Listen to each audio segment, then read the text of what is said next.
All right, with more than 3 million refugees pouring out of Ukraine, President Biden is facing pressure for the U.S.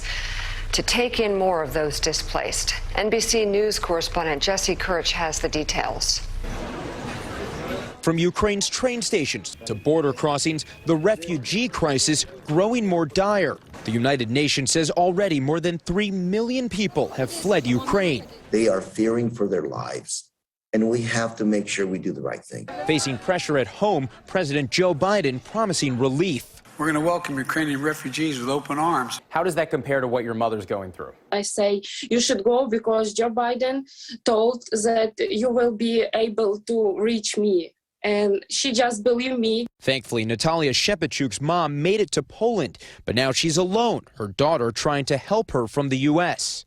Natalia, a green card holder, says a tourism visa was denied, something the U.S. government warns will happen for people who can't prove they'll leave. I can't understand why not, why my mom couldn't come and live with me just 3-4 months. I just want to hug her and say, I love you. Everything will be okay. And Natalia doubts the U.S. refugee program will be any faster. Under former President Donald Trump, refugee admissions were cut to 15,000 in 2020. President Biden raised that number to 62,500. The Trump administration just eviscerated the whole infrastructure, brought the numbers of refugees admitted down to almost nothing, and we have to basically start from scratch.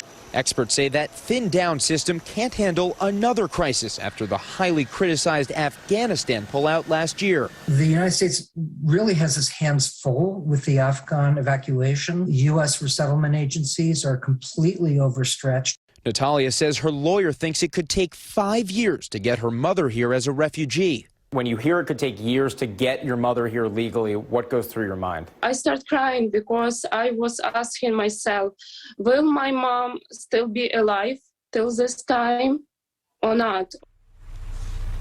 As we just saw there, women, children, and disabled refugees are facing an outsized danger stemming from the war in Ukraine. And that is the focus of a new piece entitled, "The Face of the Ukraine's Refugee Crisis is a Woman's. The World Can't Let Her Down." Joining us now, the authors of that piece, Lauren Leader, the co-founder of and CEO of All In Together, a nonpartisan women's civil and political organization, and Michelle Nunn is the CEO of CARE USA, an organization which works around the globe to save lives, defeat poverty, and achieve social justice. CARE aims to assist 4 million refugees in Western Ukraine and border crossings, and that's good because there will be 4 million plus refugees. We need that help. Lauren, I'll start with you. The piece is great, and it is a woman's face. I mean, women are really it's women who are taking the children over the lines, and the men go back and fight. Some women are going back and fight, so women are the face of this from every level.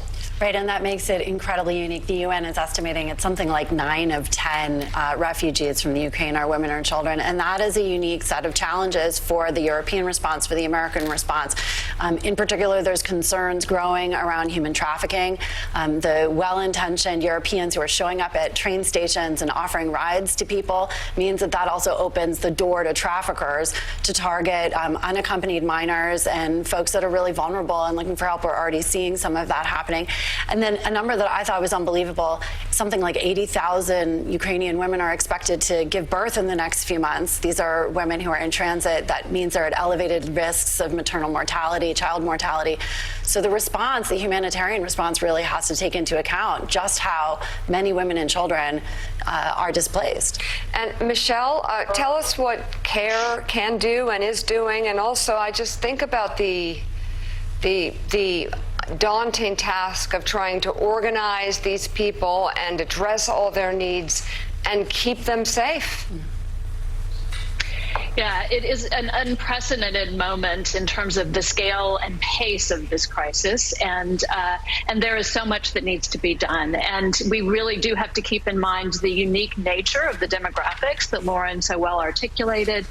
CARE is, for instance, has conducted a rapid gender assessment to ensure that we understand what the unique needs are, that we understand that, for instance, in this population, 22% of the population of Ukraine is over 65. That compares to 2% of the Afghanistan population that is over 65. So you have not only women, but also senior women who are making their way across the border. And again, it's not just the 3.5 million people that have crossed the lines of Ukraine. It is also the almost 6.5 million people that are displaced within Ukraine who are seeking shelter. Many of the most vulnerable, those who might not have had the means to get across the lines, have still now the need to move, to find safety, shelter, security, again, increased risk of GBV. We know that in many instances, for instance, in Venezuela, 90% of the women that are fleeing, over 6 million people in Venezuela alone, as an example, have experienced some form of gender-based violence. So CARE is addressing that with cash assistance through partners, psychosocial support, and then the direct hygiene kits that include menstrual pads, for instance, and most importantly right now, food and water and shelter. Lauren, I was speaking to somebody in Poland this weekend who says everybody is helping. She herself is housing one woman and the woman's daughter. They're very concerned about the children and the trauma on the children, and they don't know how to make them feel at home because the children are longing to get back. They're in this strange position. They're not going to Poland thinking they're going to build a new life there. They want to get back as soon as possible. What can we do for the children? Yeah, and I spoke to some senior officials at USAID this weekend about that very topic and how difficult it is to provide services. I think this is a long-term problem, and the reality is that many of these folks are never going back, or it will be years. And so part of this is going to be the question of European infrastructure, the ability of the European governments in each of these countries, especially places like Poland, to respond, to offer services over the long term. They're going to need help from us and the whole world community. So, and you wanted to engage Michelle. Yeah, Michelle, just, you know this better than anyone. We're starting to see that there are ripple effects of this scale of humanitarian crisis around the world. A story this weekend about inflating food prices around the world. Can you speak to that and where else you see the sort of impact around the world of this scale of crisis?